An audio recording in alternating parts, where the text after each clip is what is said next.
Oke, assalamualaikum warahmatullahi wabarakatuh. Kembali lagi masih di edisi Education Series ya. Kali ini kita akan lanjutkan yang sebelumnya, yaitu kita akan membuat DHCP server untuk komputer klien, supaya pada komputer klien ini kita tidak perlu memasukkan IP address secara manual.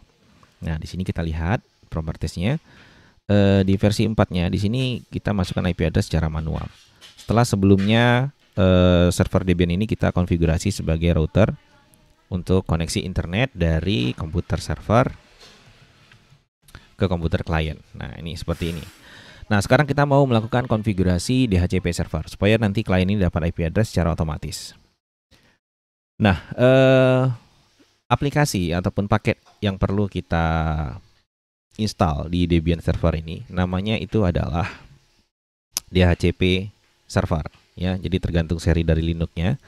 Ada Linux yang menggunakan DHCP server ya, DHCP 3 server, atau ada juga yang sudah menggunakan DHCPD server. Tergantung versi, sebetulnya intinya sama ya. Jadi nama paketnya adalah DHCP 3 server. Ada juga yang sudah menggunakan ISC DHCP server. Tergantung jenis Linux-nya, versi Linux-nya ya. Nah, di sini kebetulan saya gunakan Debian 7, kita coba dia menggunakan DHCP 3 server atau ISC. Nah, perintah untuk melakukan instalasinya itu sama, semuanya sama pada konfigurasi sistem operasi Linux.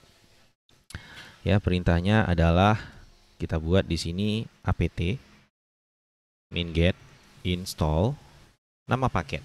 Nama paketnya apa di sini? Misalkan saya mau buat DHCP 3 server. DHCP 3 strip server. Apakah ada connect ataupun tidak, ataupun ada. Nah, tidak ada ya, unable to locate package DHCP 3 server. Berarti sudah ganti. Mungkin di Debian 7 sudah ISC DHCP server. Oke, sebentar, ISC DHCP server. Oke, saya coba restart sekali lagi untuk sistem operasinya ya. Mungkin nge-hang. Sekarang saya coba login ulang ya. Di sini login ulang lagi, root. Nah, baru saya coba sekali lagi apt min-get install, kemudian ISC DHCP ya, ISC saya tekan tab ya, ISC tab, kemudian DHCP-nya otomatis, kemudian baru saya buat server. Nah, dia kalau sudah keluar kita tekan seperti ini, SE tab keluar, itu berarti bisa ya. Langsung kita tekan enter. Kemudian di sini dia bilang masih error ya, error. Oke, dia minta DVD 2 ya. Dia masukin DVD 2 karena Debian 7 ini ada versi 3 DVD, dia minta masukin DVD 2. Nah, di sini kita pilih DVD 2. Nah, ini DVD 2-nya. Tergantung source dari Debian ya. Kalau kalian pakai Debian 8 yang single CD ya mungkin langsung di situ. Kalau pakai Debian 8 yang 4 DVD atau 5 DVD mungkin ya pasti minta dia ke DVD keberapa. Jadi kalau misalkan single sih dia biasanya langsung. Nah, ini kebetulan saya versinya yang 3 DVD, jadi dia minta masukin DVD 2. Nah, di sini saya tekan enter. Oke, dia langsung melakukan proses instalasi. Nah, dia sedang melakukan proses instalasi. Nah, di situ ada violet ya. Memang seharusnya violet karena kita belum melakukan konfigurasi. Nah, sekarang kita akan lakukan konfigurasi pada komputer server dulu. Kita masuk ke nano, kemudian etc, kemudian dhcp. Kemudian file yang akan kita konfigurasi namanya adalah dhcpd.conf. Jadi ada di dhcp ya, ada di etc, dhcp, dhcpd.conf. Jangan lupa depannya dikasih nano karena kita mau melakukan instalasi ya. Jadi yang akan kita konfigurasi itu filenya ada di etc, kemudian dhcp, kemudian dhcpd.conf. Nah, itu yang akan kita konfigurasi ya. Langsung kita enter. Nah, di sini kita cari yang memiliki kata-kata rank ya.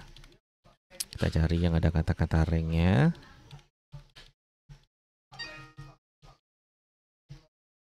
Oke, nah di sini ini bisa kita pakai konfigurasi yang di sini ya, dari subnetnya dan lain-lainnya bisa kita pakai. Tapi kita coba scroll dulu ke bawah. Nah, ini juga ada ya, share network, class FO, share network. Oke, kita cari yang di atas.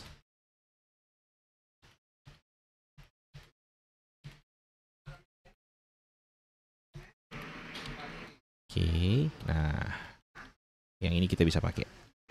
Nah, konfigurasi ini kita sesuaikan dengan konfigurasi IP address kita. Lalu kita save ya. Tapi kita jangan lupa buang komennya nih. Yang tanda pagarnya jangan lupa kita buang. Nah, di sini kita uncomment dulu di sini ya. Di subnet ini. Oke, sebentar. Keyboardnya error. Nah, ini subnetnya kita uncomment. Subnet kita tadi adalah 255. Tuh, keyboard saya rusak. 255, 255, 255. Kemudian 0. Untuk netmasknya netmasknya yang 255, 2550 ya. Ini subnetnya nih, kalau di sini dia berarti network ya. Berarti di sini kita buat yang ke klien ya, 172 1610. Kemudian netmasknya 255, 255 0. Kemudian lagi kita akan buat rank ya. Rank ini kita akan memberitahu komputer server bahwa dia akan memberikan IP address mulai dari berapa gitu. Ya, ini kita hapus dulu. Kita sesuaikan dengan konfigurasi IP address kita 172.16 mulai dari berapa? 1.2 deh ya. 1.2. Kemudian sampai 172.16 mungkin 100 gitu. Jadi IP address yang akan diberikan oleh server ini berkisar dari 172.16.1.2 sampai 172.16.1.100. Ya, ini ada salah nih, tambah 0 pula. 172.16.1.0 255.255.0. Kemudian yang untuk name server ini kita jangan isi dulu, nggak apa-apa, nanti kita isi lagi. Kemudian kita kasih tahu routernya. Nah, di sini routernya adalah IP dari server itu sendiri yang menuju ke klien, karena akan menjadi gateway klien. Ya, 16.1.1. Kemudian broadcast boleh kita isi. Nah, di broadcast ini adalah alamat IP terakhir ya, tapi nggak apa-apa, nggak usah kita isi dulu. Kemudian default list time-nya kita buang, uncomment. Kemudian ini MAC list-nya kita uncomment juga. Ini juga kita uncomment. Ini sudah kita uncomment ya. Jadi yang ada komennya ini beberapa konfigurasi yang belum kita pakai untuk saat ini ya, supaya lebih simpel aja. Nah, supaya bisa kita uji coba ini ya, subnetnya, kemudian netmasknya, kemudian rank-nya dari berapa sampai berapa. Kemudian name servernya nanti kalau kita sudah masuk ke konfigurasi DNS baru kita gunakan itu. Kemudian routernya itu adalah IP dari komputer server itu yang menuju ke komputer virtual satu lagi ataupun jaringan LAN-nya ya, yaitu yang akan terisi di kolom gateway pada komputer klien nantinya. Kemudian default list time ini waktu tunggu ya. Make list time ini juga maksimal dari waktu tunggu klien ketika dia merequest IP address. Oke, sudah seperti ini kita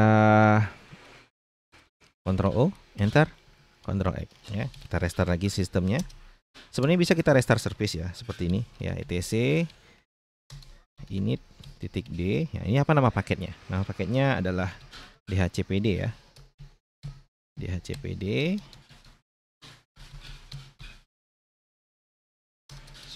isc dhcp3 server restart ya, isc dhcp server restart. Bisa seperti ini. Dia harus violate dulu, nanti baru harusnya oke gitu. Tapi kalau violate dua-duanya berarti error ya.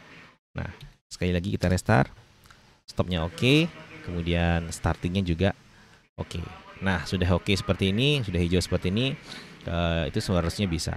Nah, jadi ada dua cara untuk merestart service ya. Merestart service ada dua cara. Yang pertama kita ketikkan etc init .d, nama paketnya apa? Tadi ini contohnya nama paketnya adalah isc dhcp server. Baru kita kasih perintah di belakangnya restart. Namun jika cara ini tidak berfungsi, akan lebih bagus kita restart seluruh servernya ya. Init spasi 6. Nah, seperti itu. Nah, di sini sudah jalan, sudah pada oke. Di komputer klien kita akan coba di sini di networknya, klik kanan, properties. Kemudian di bagian IP TCP-nya ini, tadinya kita buat manual, di sini kita buat automatically. Ini juga kita buat automatically. Ini automatically, ini automatically. Ya, nah di sini kita klik OK. Kemudian kita klik OK. Lalu kita lihat di sini apakah dia mendapatkan IP secara otomatis ataupun tidak. Nah, sini local area connection is now connected. Berarti connect ya. Kita klik kanan, klik status, support. Nah, di sini sudah assigned by DHCP. Kita klik detailnya. Kita bisa lihat di sini. Ya, IP address yang diberikan dari server adalah 172.16.1.2. Sesuai dengan rank yang kita buat tadi ya. 12 sampai 1100. Subnet masknya ini. Gateway-nya adalah ini. DHCP servernya juga ini ya, IP dari server. Kemudian DNS-nya ini otomatis dari servernya. Ya, bisa kita ubah nanti ketika kita sudah melakukan konfigurasi DNS server ataupun domain name server, supaya kita tidak perlu lagi mengingat IP tapi cukup mengingat nama. Nah, sekarang kita coba uji koneksi apakah masih tetap terkoneksi. Ya, di sini kita buat YouTube misalkan. Di komputer klien sekarang intinya sudah mendapatkan IP address secara otomatis, itu sudah berhasil ya. Nah, kita tinggal uji koneksi internetnya apakah bisa. Nah, di sini sepertinya internetnya belum bisa ya. Mungkin ada kesalahan. Kita coba lagi di bagian servernya. Oke, ternyata setelah kita analisa ya, setelah saya analisa sering error tadi pada saat kita ping pada klien ya untuk koneksi internetnya sebagai router sebelum ke DHCP tadi ya. Karena DHCP itu ngikutin IP address yang sudah kita config, itu yang dibikin supaya jadi otomatis. Sementara IP address yang kita config tadi ada sedikit permasalahan. Masalahnya adalah yaitu tadi kitanya ketika konfigurasi IP yang menuju dari komputer Debian ini yang virtual ke komputer klien virtual, itu ya boleh dibilang kita tadi iseng-iseng aja ya masukin IP addressnya. Artinya ya boleh dibilang sembarangan kita masukin IP addressnya. Itu 172.16.1.1 tadinya kita masukin seperti itu ya. Nah, tadi IP sebelumnya kita masukin di ETH1, itu kita masukin IP addressnya 172.16.1.1. Nah, ternyata IP ini memang sedikit bermasalah kalau kita terapkan di konfigurasi kali ini. Jadi saya menggantinya dengan IP address kelas C yang kita bisa modifikasi ya. Artinya tidak berimbas nantinya kalau dia kita jadikan sebagai router. Nah, intinya IP-nya saya ganti menjadi 192.168.10.1 untuk IP servernya. Nah, untuk IP kliennya jadinya 192.168.10.2 sampai 254, terserah nantinya. Nah, ini kita akan ulang konfigurasi DHCP lagi. Ya, jadi IP address ini kita ganti supaya dia tetap bisa seperti ini. Ya, jadi ini kalau kita cek di sini pingnya udah 192.168.10.1. Itu yang kita ganti. Nah, kembali ke konfigurasi DHCP tadi, berarti konfigurasinya kita juga harus atur ulang semuanya ya. Kita atur ulang.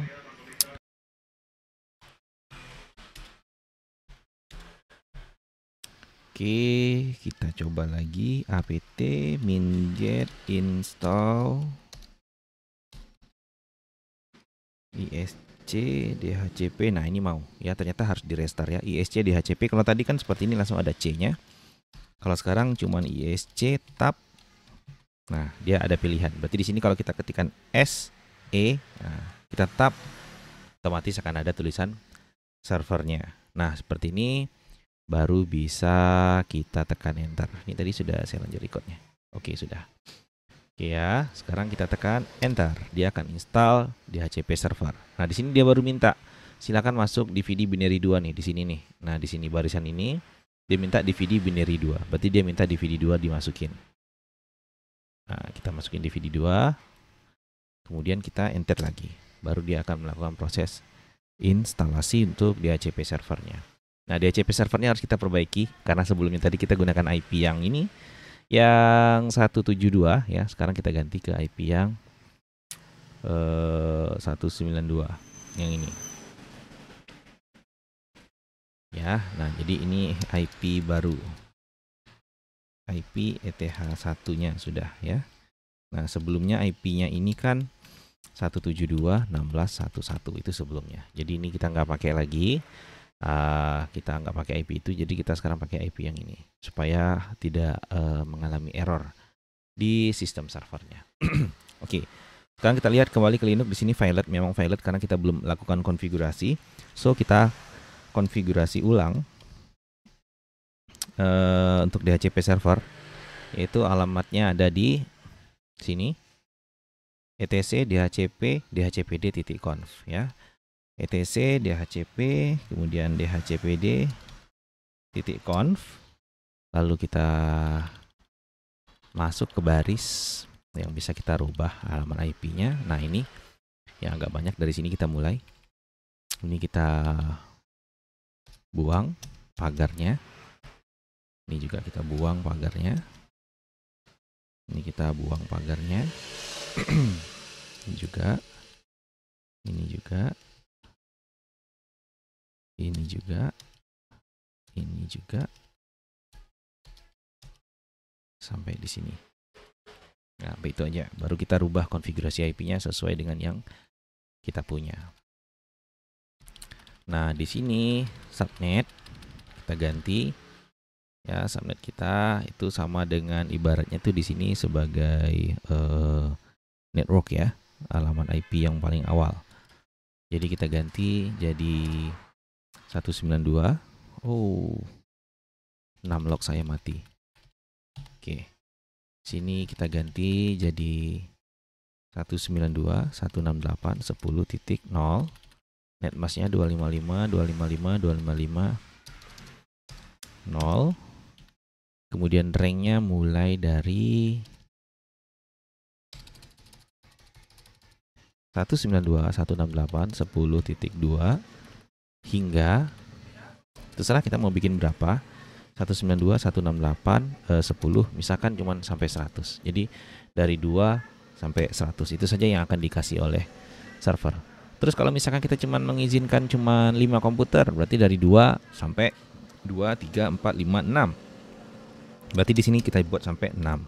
Berarti nanti komputer ke 6 ya, komputer ke-6 itu tidak dapat IP karena di sini kita membatasi hanya 5 klien, yaitu 10.2, 10.3, 10.4, 10.5, 10.6. Nah, kira-kira seperti itu. Ini kita batasi aja sampai 10.6 ya. Kemudian option domain name server. Oke, ini kita disable dulu.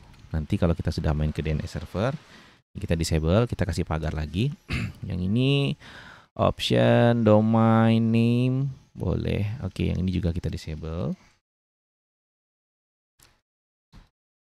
Nah, di sini lagi option router. Routernya ini kita ngasih tahu ke klien bahwa server mereka itu adalah 192.168.10.1. Broadcast IP terakhir 192.168.10.255. Oke, yang ini kita ganti gak apa-apa ya, NS ini kita ganti jadi domain kita. Yang ininya nama kita ganti menjadi IP address dulu, DNS-nya Google ya, 8888. Oke, ini bisa diperhatikan. Jadi kita buang komennya bagian sini. Nah, yang ini nanti saja kita buat. Kemudian ini domain name servernya 8888, ranknya, kemudian ini subnet, kemudian di sini juga ada netmask, di sini ada routernya ataupun gateway nanti di klien. Kemudian make list time dengan default list time-nya. Sekarang kita Ctrl O, enter. Oke, saya coba copy dulu ya, bisa di copy apa enggak supaya bisa di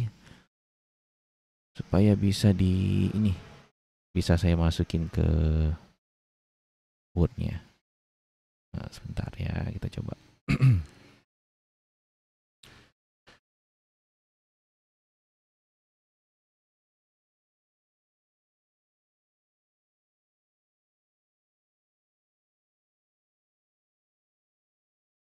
Oh, nggak bisa ya. Nggak apa-apa, nanti kalau pakai putih mungkin bisa ya. Kita pakai putih ataupun kita gunakan SSH server ya. Nanti kita pakai putih. Kita coba kopikan ini sirkuit sintaknya ya, codingnya. Nah, ini silakan kalau misalkan kalian sedang nonton video ini nanti screenshot saja dan buat catatannya yang ini. Mulai dari yang ini ya, yang A slightly different configuration ini ya, hingga sampai bawah ini. Nah, Ctrl X, sekarang kita restart lagi bagusnya ya. Takutnya seperti tadi, kalau kita nggak restart dia nggak bisa nggak bisa di-apply perubahannya. Oke, sekarang DHCP-nya harusnya sudah jalan. Ini kita masih pakai manual. Oke, kita enter. Ini kita masih pakai manual di sini. Oke, kita lihat nanti ya status DHCP servernya seperti apa. Kita login lagi.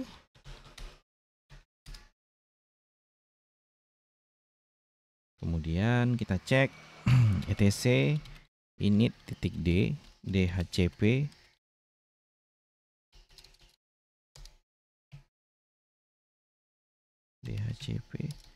Oke, sebentar ya. etc init.d DHCP. Oh, ISC, sorry. ISC DHCP server status. Kita lihat statusnya. Statusnya running ya, atau kita coba restart ya. Restart.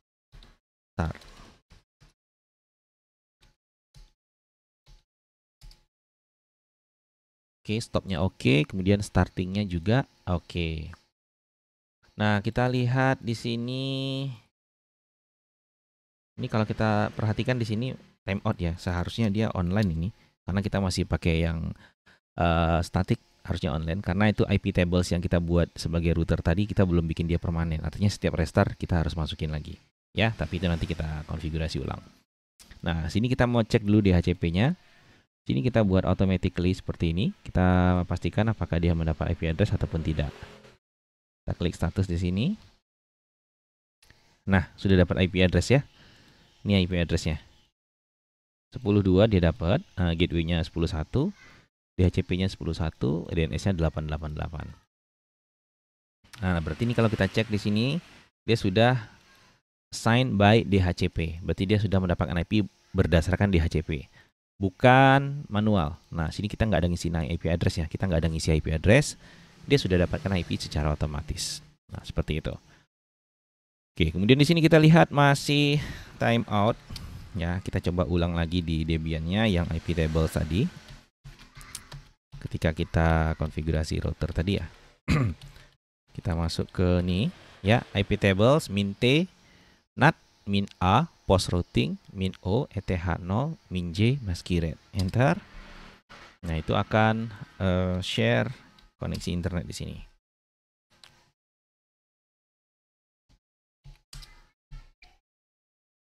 Oke, kita tunggu sebentar lagi ya, kita tunggu.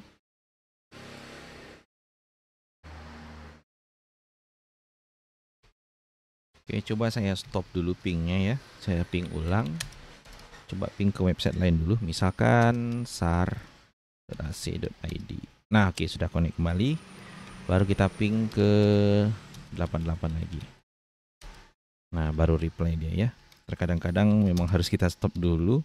Baru dia bisa ini melihat perubahannya ya. Ping sar.ac.id. Enter, sudah connect. Ping 888 sudah connect. Ping facebook.com. Ayo, ngehang dia. Request timeout. Oke, akhirnya connect juga ya. Kebetulan internet saya sedang lelet memang ya. Oke. Nah, jadi sekarang Debian ini sudah menjadi router ya, router karena dia sudah bisa nge-share internet. Sini kita coba. Sudah bisa share koneksi internet yang dia dapat dari bridge wireless laptop saya di ETH0. Kemudian dia direct ke ETH1 dan ETH1-nya connect ke komputer klien virtual ini. Dan komputer virtual ini juga bisa dapat koneksi internet yang sudah didapatkan oleh Debian ini. Nah, di sini kita buat misalkan sar.ac.id. Nah, sudah bisa connect ya untuk internetnya. Jadi tadinya kita sudah install, kita sudah jadikan dia router. Kemudian yang kedua ini kita sudah jadikan dia sebagai DHCP server ya. Kita sudah jadikan dia DHCP server, artinya di sini kita tidak perlu mengetikkan IP address secara manual. Nah, di sininya kita sudah bikin IP address-nya secara otomatis by DHCP server di sini. Buktinya di sini kita cek di properties, sini nggak ada IP address, ya. IP address murni didapatkan oleh DHCP, Dynamic Host Configuration Protocol, ya. Nah, ini dia contohnya. Ini komputer kliennya ada di Windows XP Virtual. Komputer server ataupun routernya ada di Debian juga virtual. Debian terkoneksi ke internet melalui ETH 0 yang di bridge langsung menggunakan wireless laptop saya yang terkoneksi ke internet. Sedangkan sharing pada komputer klien ini menggunakan interface internal network dan koneksi ke Debian menggunakan ETH 1 yang juga terkoneksi ke internal network. Kita bisa cek di sini network settingnya. Nah, bridge adapter ini terkoneksi ke internet untuk Debian-nya ya. Yang kedua, internal network terkoneksi ke komputer virtual ini. Sedangkan yang di komputer virtual tentunya dia hanya punya satu interface, di mana dia hanya koneksi ke internal network, yaitu dia terkoneksi ke komputer server Debian-nya. Jadi dia tidak langsung ya ke internet, dia lewat Debian juga yang virtual. Itu saja untuk video kali ini ya. Jadi membuat DHCP server di Debian 7 ya. Jadi segala macam bentuk kegagalan pada saat proses instalasi, proses konfigurasi, sebenarnya disitulah proses kita belajarnya ya. Jadi kalau lancar-lancar saja, kita tidak tahu bagaimana cara troubleshootnya. Oke, silakan nanti tunggu section berikutnya. Setelah ini kita akan membuat web server. Terima kasih. Assalamualaikum warahmatullahi wabarakatuh. Ditunggu sesi berikutnya.